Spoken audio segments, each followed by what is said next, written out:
It's like every day we're seeing who we are as people. When I was growing up, I lied for people to accept me because I didn't accept myself. So I would make up stories so then you would accept me into your world. I would, everything I did was for someone else to like me. It wasn't until I started reading my own book about how pathetic I was as a human being. I can blame my dad, I can blame kids at school, I can blame having health issues, ADD, my mom not being around. Great mom, but she was doing her thing. Right. I could blame a lot of people. And that's the book I was reading. And I put it off on everybody else. It wasn't until I said, you know what? For me to fix this, I gotta read what the fuck is wrong with David Goggins? Not blame anybody. Read my book and say, okay, I'm afraid of my shadow.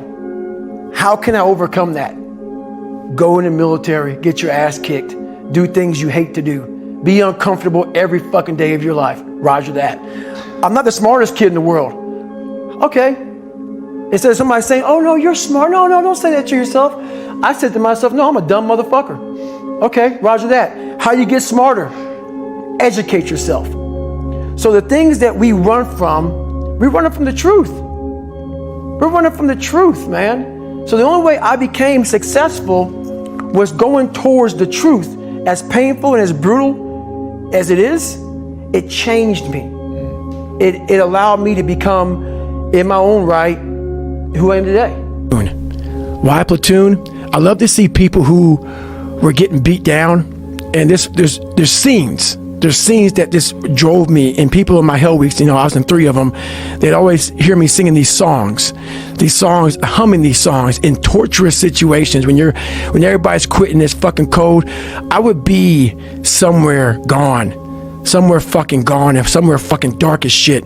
There's a scene in Platoon when Barnes shoots Elias, and they think Elias is dead, and the choppers are taking off, and Charlie Sheen's asking, Tom Berenger, where's Elias? William Dafoe.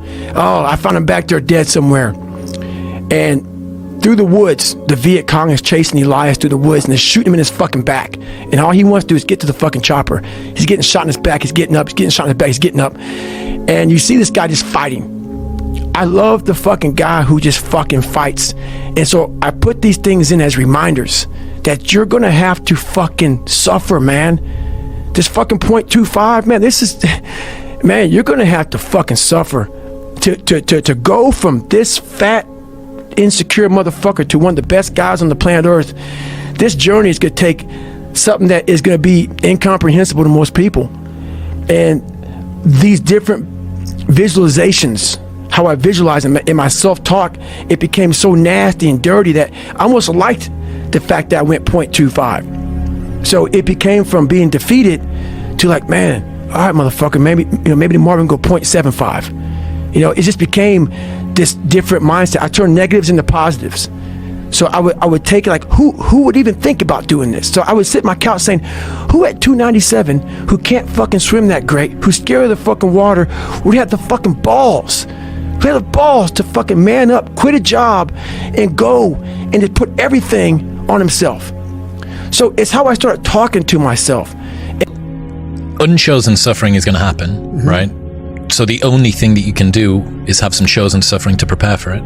It's the only thing you can do. That's the only thing you can practice for the unchosen suffering, is that chosen suffering. Do something that sucks every day. I had Huberman on the show a few months ago, and he told me about bringing you into his lab and putting you in VR underwater with sharks. Right. Give me your experience with Huberman. He's great. He knows his stuff. He's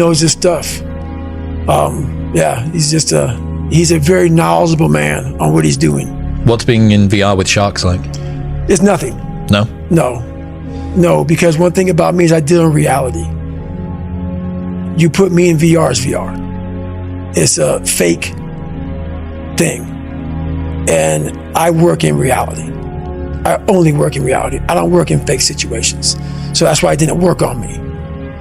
You put me in a real ocean with real sharks, you'll get your real reaction.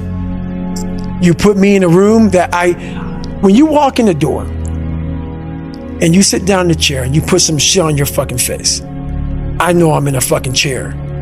I know I'm in a room. If you get that psyched the fuck out, you need to study that more than that. You know what I'm saying? Yeah. Why are you so sensitive? Why are you so fragile? Yes. Yep. If you are on a high wire because you're afraid of heights, but you're sitting firmly on the fucking ground, you need to study the fact that you're doing something wrong. Don't study the afraid of heights. Study, why the fuck do I know I'm on the fucking ground in a fucking chair, but I'm afraid of what's on this screen? So I don't allow anything to go beyond the truth.